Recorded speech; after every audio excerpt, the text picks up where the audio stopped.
Madam President, please accept my warmest congratulations on your election at this historic 80th anniversary of the United Nations.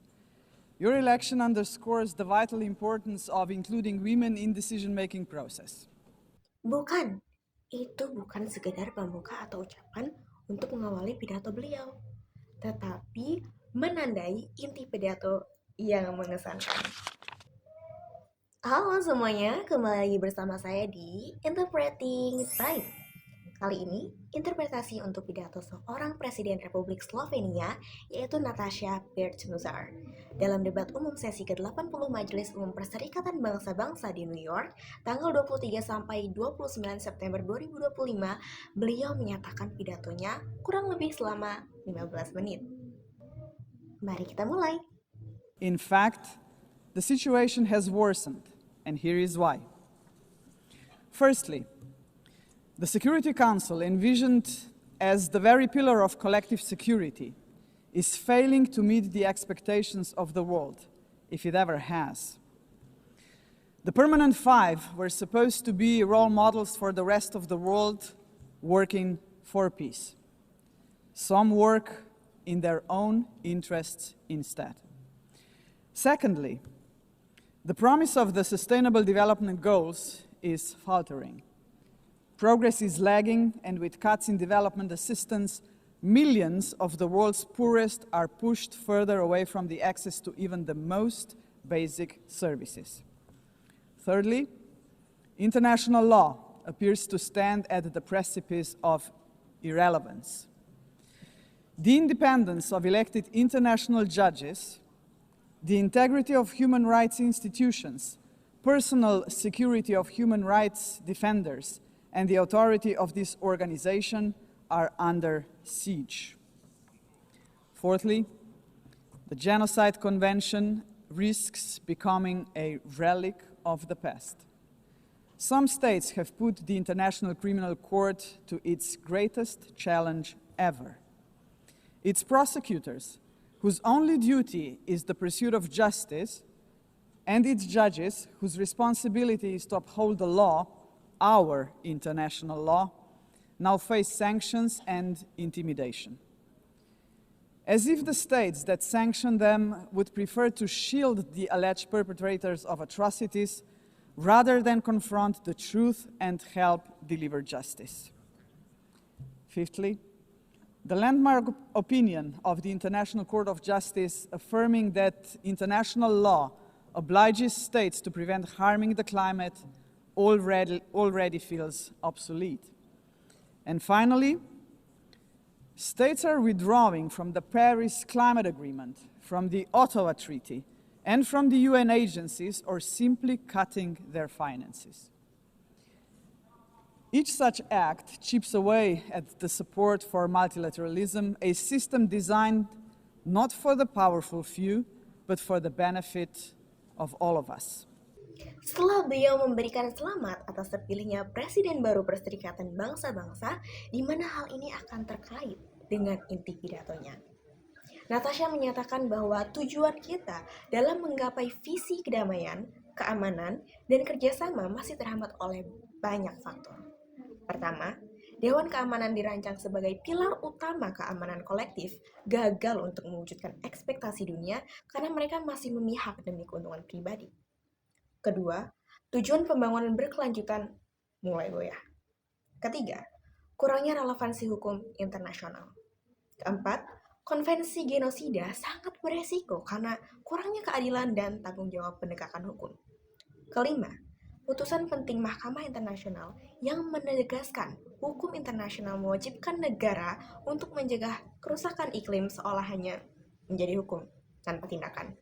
Dan yang terakhir, negara-negara mundur dari Perjanjian Iklim Paris, Perjanjian Ottawa, dan badan-badan PBB atau singkatnya memotong dukungan mereka. Di mana setiap tindakan ini mengancam multilateralisme kita. Shall we tell them that this is the new normal, that might makes right, that the strong may seize what they want because they can? Nataša menegaskan bahwa kekuasaan bukan segalanya. Kekuasaan tidak dapat merenggut kebenaran. To this end, I propose the creation of a global forum for the future, an inclusive movement of states committed to multilateralism, mutual respect, and the defense of our shared vision. Member states have attempted to address this question through many reform proposals, but with minimal progress. This is why we must dare to go further now. We, the General Assembly, must take a bold step and request an advisory opinion from the International Court of Justice on this very question. Second, we must confront the gap between our words and actions on gender equity. Progress has been made, but far too modestly. Over the past 80 years, 13% of leaders in multilateral organizations have been women. Presiden Republik Slovenia ini mengusulkan gerakan inklusif dan teguh untuk mengimplementasikan tujuan dengan pembuatan forum global demi masa depan. Beberapa negara telah berupaya memberikan solusi, tetapi perkembangan masih minim. Jadi Natasha menekankan pengambilan langkah yang besar dan berani bagi Majelis Umum untuk menuntut opini Mahkamah Internasional. Kedua, Majelis Umum juga perlu mengatasi kesenjangan antara pernyataan dan tindakan terkait kesetaraan gender, di mana setelah lebih dari 80 tahun, 13% pemimpin organisasi multilateral adalah wanita. Of the General Assembly is led by only the fifth woman to hold the presidency. By the end of this session, she would be joined by a Madam Secretary General-elect, a living proof to 4 billion women that even the most impossible job is not beyond their reach. But gender representation is not enough.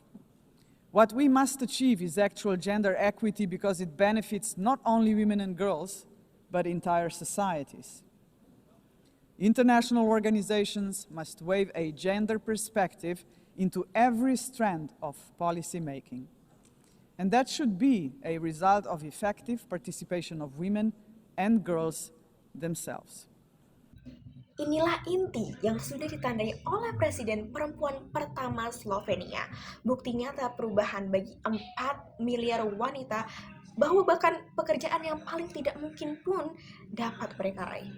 Namun, representasi gender tidaklah cukup. Tetapi kesungguhan kesetaraan gender yang tidak hanya bermanfaat bagi para wanita dan gadis, tetapi juga seluruh lapisan masyarakat. Organisasi internasional perlu meningkatkan perspektif terhadap gender dalam setiap rangkaian pembuatan kebijakan dan seharusnya menjadi hasil partisipasi efektif dari para wanita dan gadis itu sendiri akan kesetaraan gender. Human dignity is indivisible. We must fight for it no matter how great the obstacles are. And there are many, we know that. We receive reports on a daily basis of how women and children are starved because they are marked as legitimate targets, as enemies. Granted, science, technology, and global connectivity are too often twisted by cynical leaders and warmongering regimes. But they can also be harnessed for the common good.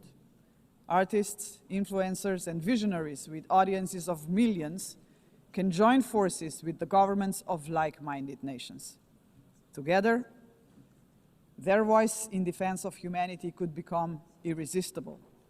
Together, we can demand real action by all governments, all world and community leaders on the Pact for the Future, and hold to account those who betray human dignity to its very core, through wars of aggression, genocidal policies, and crimes against humanity. We must act now. Our responsibility and destiny will be judged by how we treat our planet and its people today. We simply cannot afford silence, ignorance, or passivity, not while we hold power and possess the power of the word. Hesitation is not an option, Madam President. For most of us, members of the UN, is not might that makes right. Partnerships with non-state actors and companies are indispensable.